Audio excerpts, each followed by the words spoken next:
Peradaban dunia menjelang lahirnya Islam telah menyimpang jauh dari ketentuan ajaran Allah.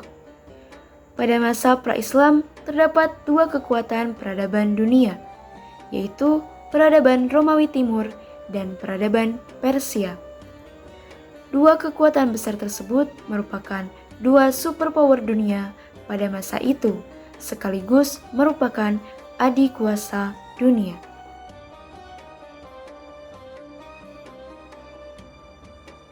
Kerajaan Romawi didirikan pada tahun 753 sebelum Masehi dengan ibu kotanya Roma dan usianya lebih 10 abad.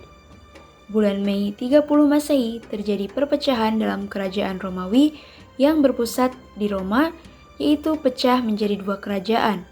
Kerajaan Romawi Barat dengan ibu kota Roma dan Kerajaan Romawi Timur dengan ibu kota Konstantinopel. Dan Konstantinus Agung atau Kaisar Konstantin sebagai maharajanya.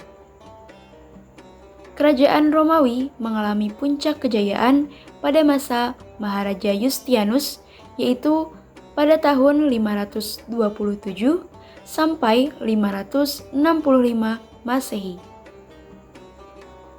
Keadaan negara ini menjelang datangnya Islam sangatlah buruk. Sistem politiknya berdasarkan pemujaan terhadap bangsa dan tanah air Romawi. Mereka memandang bangsa lain sebagai budak yang harus melayani mereka. Di Mesir dan Syam, Romawi tak pernah berpikir untuk meningkatkan kesejahteraan rakyatnya, tapi hanya mengaruk keuntungan yang sebesar-besarnya atas tanah jajahannya itu. Setiap bangsa yang terjajah di bawah kekuasaan Romawi tidak akan pernah merasa tentram. Perang saudara pun terjadi terus-menerus antara penganut Nasrani, yaitu antara kelompok Malkanisme dan Monofisisme. Pertumpahan darah, penghancuran, penyiksaan, penyekapan di bawah tanah, dan perampasan tak terelakkan lagi. Perpecahan, kegoncangan hebat, dan keruntuhan masyarakat mencapai puncaknya dalam kekuasaan Romawi Timur. Tingginya upeti membuat rakyat menderita. Keadaan ini memicu terjadinya pemberontakan. Dalam tahun 532 Masehi telah gugur 30.000 orang di ibu kota. Sementara para hedonis hidup bergelimang kemewahan.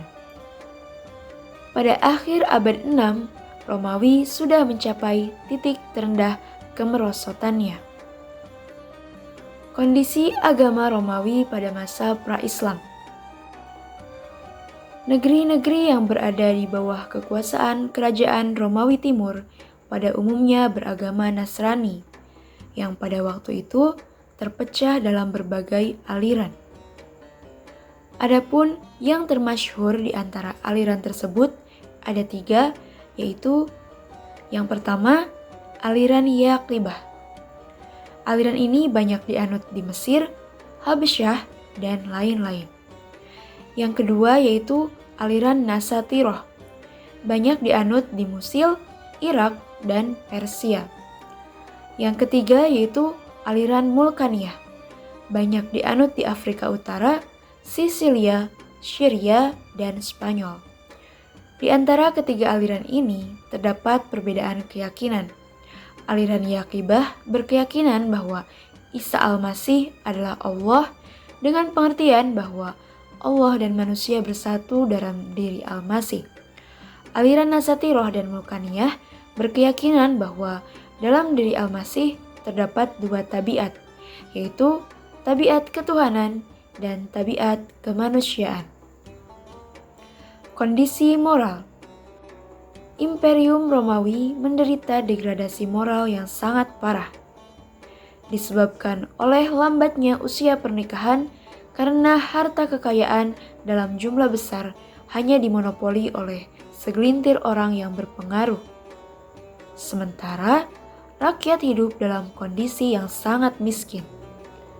Para pemuda pun tidak memiliki biaya untuk menikah, sehingga mereka mencari pelarian dengan berbuat zina dan menjalin hubungan-hubungan yang tidak jelas.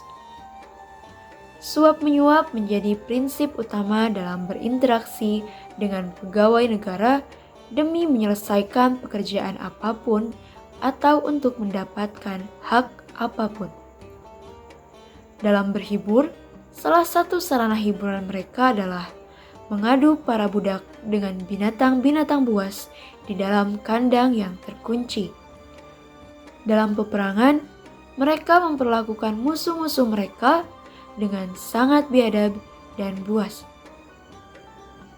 Orang-orang Romawi memerintahkan kaum Yahudi untuk membunuh anak-anak dan istri-istri mereka dengan tangan mereka sendiri.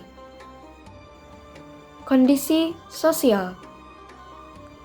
Kerajaan mewajibkan pajak yang sangat besar kepada setiap penduduk. Pajak yang paling banyak dan paling berat justru diberlakukan untuk orang-orang fakir, bukan orang-orang kaya. Masyarakat Romawi terbagi ke dalam dua golongan. Yang pertama, orang-orang merdeka, yaitu para tuan atau majikan. Yang kedua, hamba sahaya yang jumlah mereka 3 kali lipat dari jumlah orang-orang merdeka. Golongan kedua ini tidak memiliki hak apa-apa. Nasib mereka berada di tangan tuan-tuan mereka. Mereka juga sama sekali tidak memiliki kehormatan dan posisi apa-apa di tengah masyarakat. Bahasa dan kesenian. Dalam wilayah kerajaan Romawi Timur, terdapat 3 bahasa yang berpengaruh, yaitu bahasa Latin, bahasa Greek, dan bahasa Suryani. Dalam bahasa-bahasa inilah ditulis di kitab-kitab suci, undang-undang, cerita-cerita, sajak-sajak, dan sebagainya. Kesenian dan kesusastraan Bizantium timbul kira-kira pada abad ke-5 dalam kemaharajaan Romawi Timur. Kesenian ini berkembang terus di Rusia dan Balkan. Kesenian Romawi sangat maju pada masa Kaisar Yustianus I pada tahun 527 sampai 565 Masehi dan pengganti-penggantinya dan meluas sampai ke Italia Utara. Patung-patung sangat banyak dibuat orang-orang. Demikian pula bangunan-bangunan gereja yang berkubah yang sangat terkenal, yaitu Gereja Hagia Sophia, dan banyak didirikan gereja-gereja yang berbentuk silang Yunani berkubah 5. Di samping itu, terjadi kegiatan dalam bidang seni lukis, seni pahat, seni bahasa, seni suara, filsafat, dan sebagainya. Peradaban Persia. Nama Persia berasal dari suku India Eropa yang disebut Parsua. Persia merupakan pengucapan Latin dari orang India Eropa. Parsua yang menyebut perbatasan wilayah mereka Persis. Sesuai nama suku mereka, suatu daerah yang terletak di sebelah utara Teluk Persia dan sebelah timur Sungai Tigris disebut Persis, atau dalam bahasa Persia disebut Pars. Peradaban Persia adalah keturunan bangsa Arya yang hijrah dari Asia Tenggara ke Iran pada milenium kedua sebelum Masehi. Kerajaan Persia merupakan saingan dari kerajaan Romawi Timur, di mana di antara kedua kerajaan tersebut terus-menerus terjadi peperangan karena masing-masing ingin merebut daerah, kekuasaan, dan pengaruh. Setelah itu, permusuhan antara dua kerajaan tersebut terus berlangsung, sehingga keduanya mengalami kemunduran dan kehancuran. Hal tersebut terus berlangsung sampai dengan datangnya agama Islam, di mana pada akhirnya kedua superpower pada waktu itu menyerah kalah kepada kebenaran Islam. Situasi yang terjadi di kerajaan Persia sebelum Islam benar-benar merupakan pentas tragedi peradaban dalam segala aspeknya, baik itu moral, sosial, maupun agama. Kondisi agama Persia pada masa pra-Islam. Masyarakat Persia lama cenderung untuk menyembah berbagai alam nyata, seperti langit biru, cahaya, api, udara, air, dan sebagainya, yang semua makhluk itu mereka pandang sebagai Tuhan. Ada alam yang merupakan Tuhan baik dan ada alam yang merupakan Tuhan jahat. Antara Tuhan baik dengan Tuhan jahat selalu terjadi permusuhan dan perkelahian. Api atau cahaya adalah lambang dari Tuhan baik, sehingga menyebabkan mereka menyembah api sebagai Tuhan yang selalu mereka nyalakan dalam rumah-rumah ibadah mereka. Agama-agama orang Persia pada saat itu ada 3. Yang pertama adalah Zoroaster. Pada abad ke-7 sebelum Masehi, muncullah seorang pemimpin bernama Zoroaster, yang kemudian terkenal sebagai nabi orang Persia. Ajaran Zoroaster ini terdiri atas 2 prinsip, yaitu pertama, alam berjalan sesuai kanun yang tertentu. Yang kedua, dalam alam selalu ada pertentangan antara berbagai kekuatan, antara cahaya dengan gelap, antara subur dengan tandus, dan lain-lain. Yang kedua yaitu Al-Manuwiyah. Di antara aliran agama termasyhur di Persia yaitu aliran Al-Manuwiyah yang diciptakan oleh pemimpinnya yang bernama Manu atau Mani pada tahun 215 Masehi. Mazhab Al-Manuwiyah banyak berkembang di Asia dan Eropa. Ajaran-ajarannya yaitu campuran ajaran Zoroaster dengan agama Nasrani. Yang ketiga yaitu Mazdak. Sekitar tahun 487 Masehi, lahirlah di Persia seorang ahli filsafat atau pengikut Mani yang bernama Mazdak. Ia membawa faham baru dalam agama 2 Tuhan, Tuhan cahaya dan Tuhan gelap. Menurut Ahmad Amin, seorang cendekiawan Mesir, mengatakan bahwa Mazdakisme adalah komunisme tertua di dunia. Kondisi moral. Kemerosotan moral merebak secara luas. Demikian parahnya sampai-sampai Persia terjerumus ke dalam perangkap pernikahan sedara. Kondisi sosial masyarakat.